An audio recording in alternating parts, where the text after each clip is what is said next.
The Joe Rogan Experience. But, dude, you're still rocking at the top of the food chain. It's amazing. I'm saying, people are saying I'm too old. I'm 38. Well, look at your victory over Vicente Luque, and then look what Luque just did to Tyron Woodley. You're still at the top of the fucking food chain, because that was real recently that you beat him. Yeah, it was. I mean, it was what, a year? It was 2 years ago. Mm-hmm. 2 years ago, I beat Vicente. But yeah, man, people saying I'm too old, and I guess once you get knocked out one time, they throw you to the side. That's people that don't understand the human chin. It's just like it's just a fact. You get hit with the perfect shot. It wasn't even hard. It wasn't even hard. You know, I've been hit harder. Tyron hit me harder. Jake Ellenberger hit me harder. This was just right on the button. It's crazy, isn't it? To be honest with you, it was like a relief being knocked out. I mean, I've got close to 80-something fights with kickboxing and MMA together, and I've never been knocked out. And it was always one of those, you know, going into a fight, this is going to be it. This is going to be the time I get knocked out. This is always going through my head. And now that it happened, it's not that bad. It's really not that bad.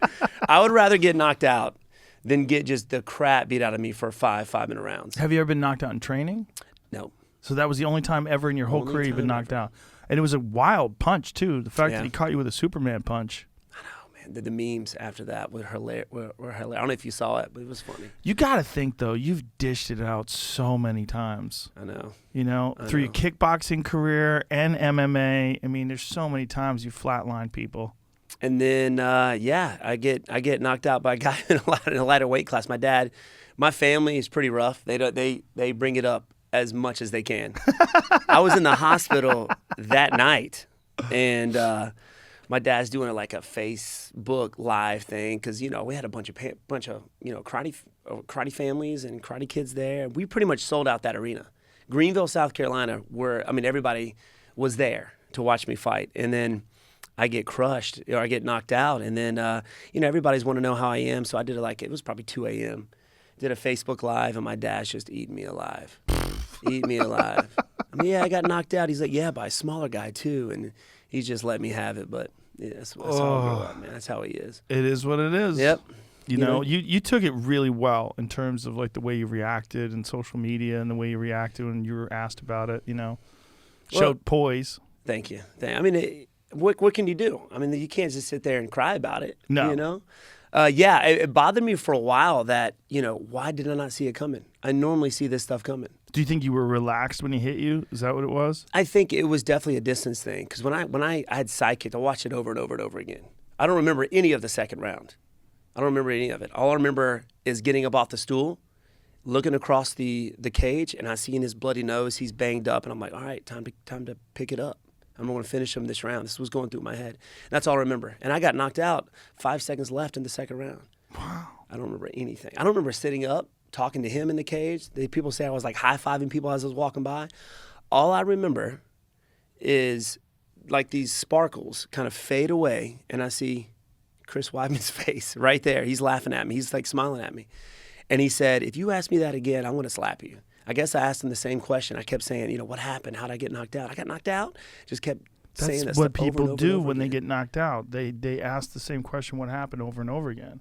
It was such a weird thing. And then, you know, not remembering any of that. And then just being in the back. It's like I got teleported there. I was fighting and then I was there. And I remember him helping me trying to answer the doctor's questions. They're like, you know what day it is? I'm like, and Chris is like, Steven, come on. You know what day it is. He's like trying to help me out, answer these questions. But that's all I remember, man, is that. But it was a relief. Like, I have nothing.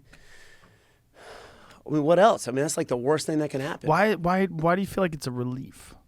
Well, you know, it was such a worry. You know, I've knocked out people. I've seen how they are, you know, getting up off the canvas and the you know, what it's done to people psychologically getting knocked out. And that's always been kind of like, how would I handle that? You know, how would I handle that? How would you've seen people get knocked out and they try and come back maybe as soon as possible, which is not a good thing. It's a terrible thing. Yeah, they should give their time, you know, time for their body to heal up. But you know, I've seen people do that. It was always a worry for me. How would I handle that? Yeah, I always get concerned when I see someone who gets knocked out and they want to get right back in there. And like, ooh, you're asking for trouble. Because you might feel fine, but you probably are a little loose. Yeah. It's funny you said that because UFC wanted me to fight 2 months later in my hometown. Wow. And the day after, was going to get some breakfast with some friends, still in Knoxville with the fam. And I get a call from Dana, I think it was Hunter. Hey, man, you still wanting to fight in Greenville, South Carolina? Of course, the athlete in myself said yes. Like, I wanted to jump back in there.